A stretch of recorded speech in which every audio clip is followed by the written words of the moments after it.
നമ്മുടെ രാജ്യത്തിന്റെ അഭിമാനമായ ISROയ്ക്ക് പിന്നിൽ ഇപ്പോൾ വലിയൊരു കോലാഹലമാണ് നടക്കുന്നത്.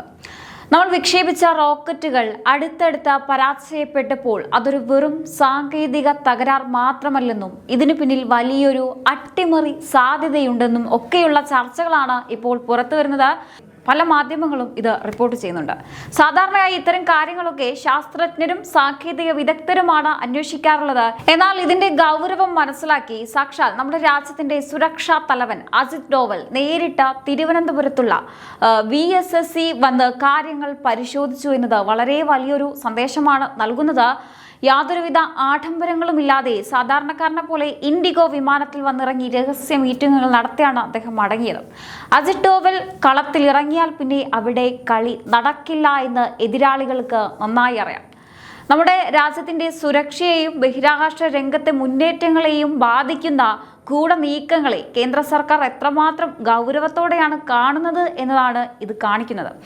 DRDOയുടെ അതീവ രഹസ്യ സ്വഭാവമുള്ള ഉപഗ്രഹങ്ങൾ ഉൾപ്പെടെ ലക്ഷ്യം കാണാതെ പോയതിനു പിന്നിലെ യഥാർത്ഥ കാരണങ്ങൾ എന്തൊക്കെയാണ്? ISROയെ തകർക്കാൻ ലക്ഷ്യമിട്ട വിദേശ ഫണ്ടിങ്ങോടെ സ്വകാര്യ കമ്പനികൾ നടത്തുന്ന കളികൾ എന്തൊക്കെയാണ്? മുൻകാലങ്ങളിലെ ചാരക്കേസുകളുടെ നിഴലുകളും ഇപ്പോഴും ഇതിന് പിന്നിൽ പ്രവർത്തിക്കുന്നുണ്ടോ? ഇതുപോലെയുള്ള നിരവധി ഞെട്ടിക്കുന്ന ചോദ്യങ്ങൾക്കും സംഭവ വികാസങ്ങൾക്കും പിന്നിലെ സത്യമെന്താണെന്ന് നമുക്കൊന്ന് പരിശോധിക്കാം. കഴിഞ്ഞ കുറച്ചു കാലങ്ങളായി ഇന്ത്യയുടെ അഭിമാനമായ PSLV റോക്കറ്റുകൾക്ക് ആകാശത്ത് വെച്ച് തുടർച്ചയായി പരാജയങ്ങൾ നേരിടേണ്ടി വന്നിരുന്നു. ഇതൊരു സാധാരണ സാങ്കേതിക പിഴവ് മാത്രമാണെന്ന് ആദ്യം കരുതിയെങ്കിലും ആഴത്തിലുള്ള പരിശോധനകളിൽ പുറത്തുവരുന്ന വിവരങ്ങൾ നമ്മെ ഞെട്ടിക്കുന്നതാണ്.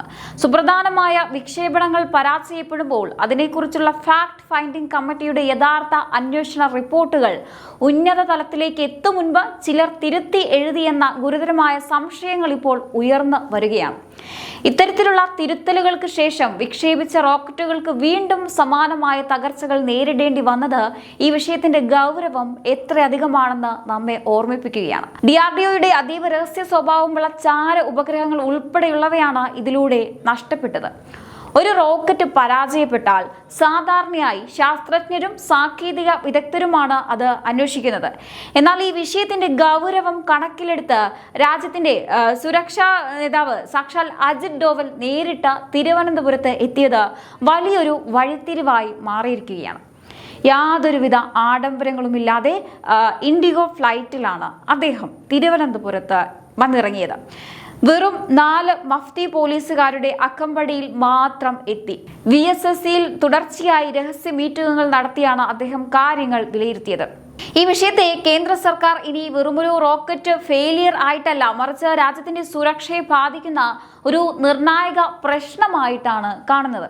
അതുകൊണ്ടാണ് ISROയ്ക്ക് ലോഞ്ച് അനുമതികൾ താൽക്കാലികമായി പുനഃപരിശോധിക്കുന്നതും കർശനമായ നടപടികളിലേക്ക് കടക്കുന്നതും. അജിത് ഡോവൽ നേരിട്ട് കളത്തിലിറങ്ങിയാൽ പിന്നെ അവിടെ ഒന്നും നടക്കില്ല എന്ന് എതിരാളികൾക്ക് നന്നായിട്ടറിയാം. ഡോവൽ തിരുവനന്തപുരത്ത് എത്തിയത് വെറുതെയല്ല. ISROയെ പൊട്ടിച്ചത് റോക്കറ്റല്ല, ഉള്ളിലുള്ളവർ തന്നെയാണെന്നാണ് റിപ്പോർട്ടുകൾ. നമ്മുടെ രാജ്യത്തിന് അഭിമാനമായ PSLV റോക്കറ്റുകൾ അടുത്തായ ആകാശത്ത് വെച്ച് തകർന്ന് വീണതിന് പിന്നിൽ വെറുമൊരു സാങ്കേതിക പിഴവല്ല, പകരം ഞെട്ടിക്കുന്ന ചില അട്ടിമറി നീക്കങ്ങളാണ് ഉള്ളതെന്ന റിപ്പോർട്ടാണ് പുറത്തു വരുന്നത്. കാര്യങ്ങൾ ഇങ്ങനെയൊക്കെയാണെന്ന് മനസ്സിലാക്കുമ്പോൾ രോമാഞ്ചം കൊള്ളുന്ന ചില യാഥാർത്ഥ്യങ്ങൾ നമുക്ക് മുന്നിലുണ്ട്. ഒന്നാമതായി VSSCയുടെ ഉള്ളിൽ തന്നെയുണ്ട് കഥയിലെ ആ വില്ലൻ. കേരളത്തിന്റെ അയൽ സംസ്ഥാനക്കാരനായ ഒരു നോൺ മലയാളി മുതിർന്ന ഉദ്യോഗസ്ഥൻ 2025 മെയ് 18 PSLV-C-61 പൊട്ടി വീണപ്പോൾ ഫാക്ട് ഫൈൻഡിംഗ് കമ്മിറ്റി യഥാർത്ഥ കാരണം കണ്ടെത്തുകയും കൃത്യമായ പരിഹാരം എഴുതി വെക്കുകയും ചെയ്തിരുന്നു. പക്ഷെ ആ റിപ്പോർട്ട് ഉന്നത തലത്തിലേക്ക് എത്തും മുൻപ് ഈ കുത്തിത്തിരിപ്പുകാരന്റെ കൈകൾ അത് തിരുത്തി എഴുതുകയായിരുന്നു. അതേ തിരുത്തിയ ശുപാർശ വെച്ച് പറത്തിയതാണ് 2026 ജനുവരി 12 C-62 ദൗത്യം. ഫലമോ അതേ 3ാം ഘട്ടത്തിൽ തന്നെ അതേ തകർച്ച. DRDOയുടെ അതീവ രഹസ്യ ചാര ഉപഗ്രഹമായ അന്വേഷണം ഉൾപ്പെടെ 16 ഉപഗ്രഹങ്ങളാണ് കടലിൽ ചിതറിത്തെറിച്ചത്.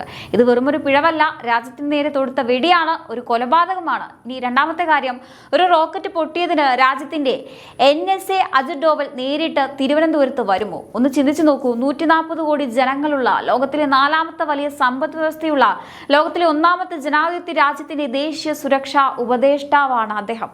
ചുറ്റിലും ചൈന, പാകിസ്ഥാൻ, ബംഗ്ലാദേശ് തുടങ്ങിയ പ്രത്യക്ഷ അന്തരീക്ഷ ശത്രു രാജ്യങ്ങൾ, ഇന്ത്യയെ അസ്ഥിരപ്പെടുത്താൻ സുഹൃത്ത് ചമഞ്ഞ് നടക്കുന്ന US പോലുള്ള രാജ്യങ്ങൾ, 10 കോടിയിലധികം അനധികൃത കുടിയേറ്റക്കാർ, മാവോയിസ്റ്റുകൾ, ദേശസ്നേഹമില്ലാത്ത രാഷ്ട്രീയ പാർട്ടികൾ, ഇവരുടെ എല്ലാം നടുവിൽ ജീവിക്കുന്ന ആ മനുഷ്യനാണ് തിരുവനന്തപുരത്ത് വന്നിറങ്ങിയത്. അതും പ്രധാനമന്ത്രിയുടെ നേരിട്ടുള്ള ഉത്തരവിൽ.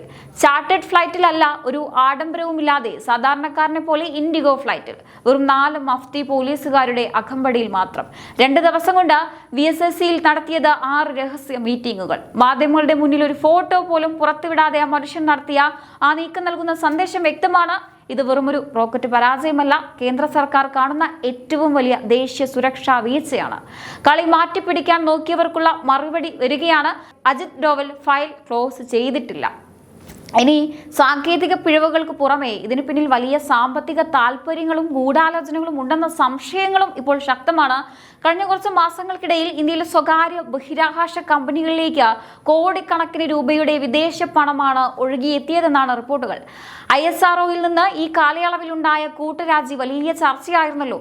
രാജിവെച്ച വിദഗ്ധരിൽ പലരും ഈ പുതിയ ഫണ്ടിംഗ് ലഭിച്ച കമ്പനികളിലേക്കാണ് ചേക്കേറിയത്. പതിറ്റാണ്ടുകളായി രാജ്യം കഷ്ടപ്പെട്ടുണ്ടാക്കിയ രഹസ്യ സാങ്കേതിക വിദ്യകൾ ആരെങ്കിലും ചോർത്തി നൽകുന്നുണ്ടോ എന്ന കോണിലും ശക്തമായ അന്വേഷണങ്ങൾ നടക്കുന്നുണ്ട്. ഇതാദ്യമായല്ല കേരളത്തിലെ ബഹിരാകാശ ഗവേഷണ കേന്ദ്രങ്ങൾ ഇത്തരം വിവാദങ്ങളുടെ നിഴലിൽ ആകുന്നത്. 1994 നമ്പി നാരായണനെതിരെ കെട്ടിച്ചമച്ച ചാരക്കേസ് ISROയുടെ വളർച്ചയെ ഒരു ദശകത്തോളം പിന്നോട്ടടിച്ചിരുന്നു. എന്നാൽ 30 വർഷങ്ങൾക്ക് ശേഷം വീണ്ടും സമാനമായ രീതിയിൽ സ്ഥാപനത്തെ അകത്തുനിന്ന് തകർക്കാൻ ശ്രമങ്ങൾ നടക്കുന്നുണ്ടോ എന്നാണ് കേന്ദ്ര ഏജൻസികൾ ഇപ്പോൾ പരിശോധിക്കുന്നത്. ISROയുടെ സ്വന്തം അന്വേഷണ റിപ്പോർട്ടുകൾ വിശ്വാസം നഷ്ടപ്പെട്ടതിനെ തുടർന്ന് ഇപ്പോൾ എല്ലാ രേഖകളും പൂർണ്ണമായും പുറത്തുനിന്നുള്ള സ്വതന്ത്ര ഏജൻസികൾക്ക് കൈമാറിക്കഴിഞ്ഞു. രാജ്യത്തിന്റെ അഭിമാനത്തെയും സുരക്ഷയെയും ബാധിക്കുന്ന ഇത്തരം വിഷയങ്ങളിൽ കുറ്റക്കാരായ ആരെയും വെറുതെ വിടില്ല എന്ന വ്യക്തമായ സന്ദേശമാണ് കേന്ദ്ര സർക്കാർ ഇതിലൂടെ നൽകുന്നത്.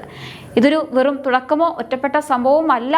രാജ്യത്തിന്റെ കാവൽക്കാരുടെ കൺവെട്ടത്ത് കളിക്കാൻ നോക്കിയാൽ പ്രത്യാഘാതം എന്തായിരിക്കുമെന്ന് വരും ദിവസങ്ങളിൽ ലോകം കാണാൻ പോവുകയാണ്. ISRO എന്ന മഹാപ്രസ്ഥാനത്തിന്റെ വളർച്ചയെ തടയാൻ ശ്രമിക്കുന്ന ആന്തരിക ശത്രുക്കളെയും അതിനു പിന്നിൽ പ്രവർത്തിക്കുന്ന ബാഹ്യ ശക്തികളെയും ഒരേ സമയം വെളിച്ചത്ത് കൊണ്ടുവരാനുള്ള നീക്കങ്ങളാണ് ഇപ്പോൾ അണിയറയിൽ നടക്കുന്നത്. രാജ്യത്തിന്റെ ശാസ്ത്രീയ മുന്നേറ്റങ്ങളെ അട്ടിമറിക്കാൻ ശ്രമിക്കുന്നവർ എത്ര വലിയവരായാലും എത്ര സ്വാധീനമുള്ളവരായാലും നിയമത്തിന്റെ കരങ്ങളിൽ നിന്ന് രക്ഷപ്പെടില്ലെന്ന് ഉറപ്പാണ്. നമ്മുടെ രാജ്യത്തിന്റെ ശാസ്ത്രജ്ഞരിൽ ഭൂരിഭാഗവും രാവും പകലും ഉറക്കമൊഴിഞ്ഞ് രാജ്യത്തിനായി കഷ്ടപ്പെടുന്നവരാണ്. എന്നാൽ ആ മഹത്തായ പ്രസ്ഥാനത്തിന്റെ പേരും പറഞ്ഞ് സ്വന്തം താല്പര്യങ്ങൾക്കും വിദേശ ശക്തികൾക്കും വേണ്ടി കളിയാടുന്ന ചില വിഷവിത്തുകൾ എവിടേക്കോ ഒളിഞ്ഞിരിപ്പുണ്ട്. അവരെ വേരോടെ പിഴുതെറിയാൻ തന്നെയാണ് കേന്ദ്ര സർക്കാരിന്റെയും സുരക്ഷാ ഏജൻസികളുടെയും തീരുമാനം. സാക്ഷാൽ അജിത് ഡോവൽ എന്ന് കേൾക്കുമ്പോൾ തന്നെ എതിരാളികളുടെ നെഞ്ചെടുപ്പ് ഇരട്ടിക്കുന്നതിന് ഒരു കാരണമുണ്ട്. ഇന്ത്യയുടെ ചാണക്യൻ എന്ന് ലോകം വിളിക്കുന്ന മനുഷ്യൻ ഒരു ദൗത്യത്തിന് ഇറങ്ങി പുറപ്പെട്ടാൽ അവിടെ പരാജയമെന്ന വാക്കിന് സ്ഥാനമില്ല. രാജ്യത്തിന്റെ സുരക്ഷയ്ക്ക് വേണ്ടി രാപ്പകലില്ലാതെ ഉറക്കമൊഴിഞ്ഞ് പ്രവർത്തിക്കുന്ന ഇന്ത്യയുടെ കാവൽ കോട്ടയിലെ ഒരു മനുഷ്യനാണ് അദ്ദേഹം. അതെ, ചില്ലറക്കാരനല്ല അജിത് ഡോവൽ. ശത്രുക്കളുടെ ഏത് വൻകിട ഗൂഢാലോചനയും വേരോടെ പിഴുതെറിയാൻ ആ ഒരു സാന്നിധ്യം മാത്രം മതി. CIA ആയാലും മറ്റ് വിദേശ ശക്തികളായാലും അജിത് ഡോവലിന്റെ കണ്ണുവെട്ടിച്ച് ഈ മണ്ണിൽ കളിച്ച് ജയിക്കാമെന്ന് വ്യാമോഹിക്കേണ്ടതില്ല. മോദി സർക്കാരിന്റെ കരങ്ങൾ കൃത്യമായി ഇന്ന് ചലിച്ചു തുടങ്ങിയിരിക്കുകയാണ്. രാജ്യത്തിന്റെ സുരക്ഷയുടെ കാര്യത്തിൽ ഒട്ടും വിട്ടുവീഴ്ചയില്ലെന്നതിന്റെ ഏറ്റവും വലിയ തെളിവാണ് തിരുവനന്തപുരത്തെ ഈ നിർണായക നീക്കം. അജിത് ഡോവൽ ഫയൽ ക്ലോസ് ചെയ്തിട്ടില്ല എന്ന് തന്നെ പറയാം. അത് തുറന്നു തന്നെ കിടപ്പുണ്ട്. കളി പഠിക്കാൻ ആ മനുഷ്യൻ ഇറങ്ങി പുറപ്പെട്ടിട്ടുണ്ട്. വരും ദിവസങ്ങളിൽ പുറത്തു വരാൻ പോകുന്ന ആ ഞെട്ടിക്കുന്ന സത്യങ്ങൾക്കായി എന്തായാലും നമ്മൾക്ക് കാത്തിരിക്കാം. എന്തായാലും ഇന്ത്യയുടെ ഈ കരുത്ത് എന്താണെന്ന് ലോകത്തിനു മുന്നിൽ വീണ്ടും തെളിയിച്ച നിമിഷമാണിത്. രാജ്യത്തിന്റെ സുരക്ഷയുടെ കാര്യത്തിൽ ഒരു വിട്ടുവീഴ്ചയ്ക്കും തയ്യാറാകാത്ത നമ്മുടെ സ്വന്തം നരേന്ദ്രമോദിയുടെ ശക്തമായ നേതൃത്വമാണ് ഇതിന്റെ എല്ലാം പിന്നിൽ. ഒരു കാലത്ത് ഇത്തരം വലിയ രാജ്യവിരുദ്ധ നീക്കങ്ങളും ഗൂഢാലോചനകളും നടക്കുമ്പോൾ അതൊക്കെ കണ്ടില്ലെന്ന് നടിക്കുകയോ ഫയലുകൾ പൂഴ്ത്തിവെക്കുകയോ ചെയ്തിരുന്ന സർക്കാരുകളിൽ നിന്ന് ഇന്ന് ഇന്ത്യ എത്രയോ മുന്നിലാണ്. എന്തായാലും വരും ദിവസങ്ങളിൽ ഇത് വലിയൊരു കോലാഹലങ്ങൾ തന്നെ സൃഷ്ടിക്കും. എന്തായാലും നമുക്ക് കാത്തിരുന്ന് കാണാം. അപ്പോൾ ഈ വിഷയത്തെക്കുറിച്ചുള്ള നിങ്ങളുടെ അഭിപ്രായങ്ങൾ തീർച്ചയായും താഴെ കമന്റ് ബോക്സിൽ രേഖപ്പെടുത്തുക. മറ്റൊരു വിഷയവുമായി വീണ്ടും കാണാം. നന്ദി.